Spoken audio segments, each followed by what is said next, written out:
Computers, in as many parts as they exist, mystify a lot of people. These days, there are so many kinds of computing machinery, let alone the depth of information embedded in each different individual system, that it's nearly impossible for a single person to really grasp them all. Macs, PCs, tablets, phones, watches, glasses, smart TVs, cars, stereos, clocks, all the way down to the little chips embedded in heavy machinery, it really takes a village to get to this kind of variety. But how did we reach this point in technological history? In order to understand the many little pieces of magical, mysterious electrical circuitry that we are surrounded with, we really need to take a look at where it all came from. So let's go back in time. We'll start in a period where the term computer was reserved for a person's profession, way back in the 1840s. Now, computing technology really started with a guy named Charles Babbage. This is a name that many people may be familiar with, even if you don't totally understand what he did. To be fair, people of his time didn't fully understand what he did either. He was credited with designing the first automatic computer. His machine was a mathematical automaton, meaning it did work itself based on inputs that it was given. It created a machine-based language, or a code, that tied inputs to moving parts, literally powered by a hand crank. And you can see in the image here that it's just surrounded by gears and shafts and all of these mechanical moving parts, absolutely no electrical input necessary, in order to produce output. And some of that output even included a printer. This was a very rudimentary printer. You can see over on the left-hand side there that would actually print output to paper. Now, again, not many people of his time understood what Babbage was getting at with his difference engine, but he encountered this one countess named Ada Lovelace, who came along in a very classical mathematical training and saw a little bit beyond what Babbage himself believed the machine could perform. She's credited to designing the idea of software. She believed that if an improved Babbage design called the analytical engine could execute any arbitrary instruction if it was set up correctly. This is a very big jump in theoretical move forward for computing technology that allows us to get to where we are today, where computers can calculate things far beyond just mathematical functions. Now, if we move forward, we have a man named Conrad Zuse who actually gets very little credit in computing history. That said, he's responsible for the idea of storing a program on a computer. He's the first person that actually encountered software on a machine. Now, this is in the late 30s, so you can imagine this is almost a century after the difference engine was first invented. So it's a completely different machine in a completely different time. He created the Z1 prototype, which is known as the first binary computer, and also another important step forward, the first electromechanical computer, which was a hybrid, or his Z2 prototype. Moving forward a little bit more, in 1939, John Atanasoff and Clifford Berry were responsible for innovating the separation of memory and computing functions. This is the precursor to a modern CPU and RAM. Unfortunately, it was the size of a desk and weighed a ton, and could only do an operation every 15 seconds. It was discarded in the basement of the building in which it was built for years and eventually disassembled for parts. They also created the first patent for a digital computing device, which is important for anybody out there who's an IP lawyer, so you're welcome for that, from Atanasoff and Berry. Now, Grace Hopper and Howard Aiken are very famous for helping out in the war effort, and back in 1944, they're responsible for creating the Mark I over at Harvard, in which data was stored and counted mechanically using 3,000 decimal storage wheels, 1,400 rotary dial switches, and 500 miles of wire. Now, that's not quite going to cut it in modern computing, but we can move forward to a name that many people have heard of recently, Alan Turing, who's responsible for an idea called the automatic computing engine.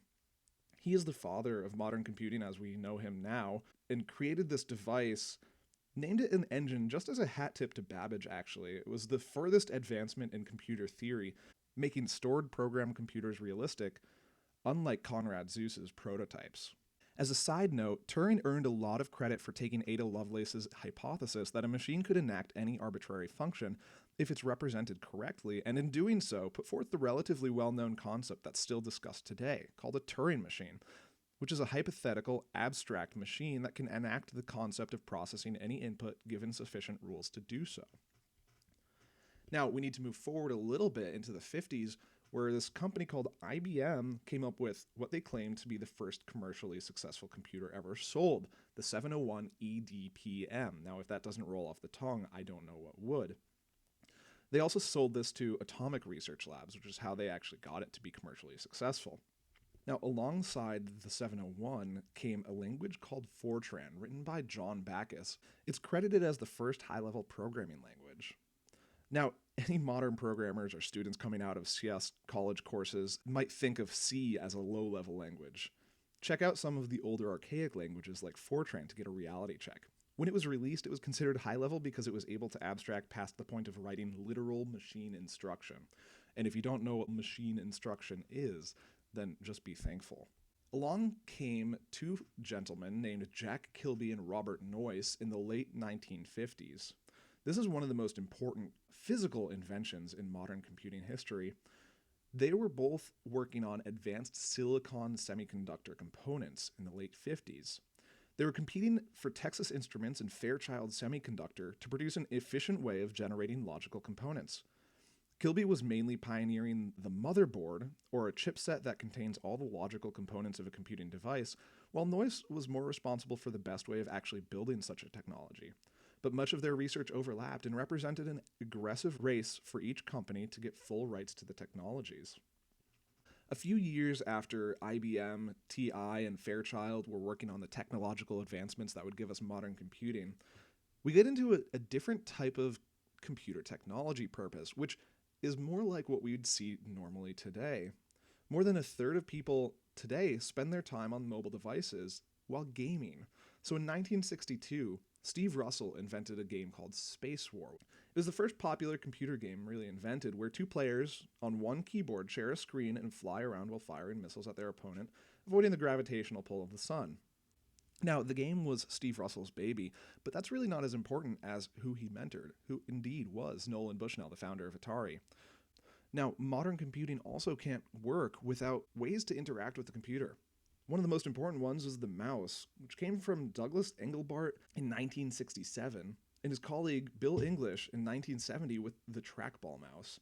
It's a pretty simple technology to invent. It's just a piece of hardware that tracks changes in position on the X and Y axes. That said, the mouse foundationally really hasn't changed since they've invented it.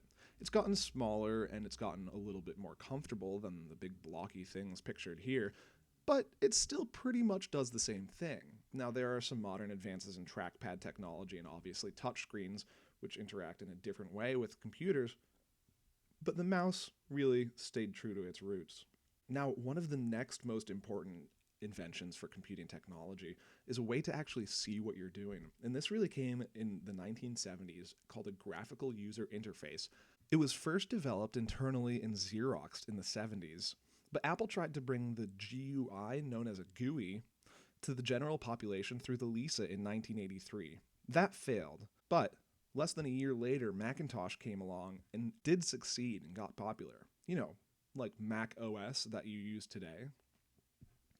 Now, alongside this invention came something known as the C programming language and the Unix operating system, both developed by Brian Kiernahan and Dennis Ritchie.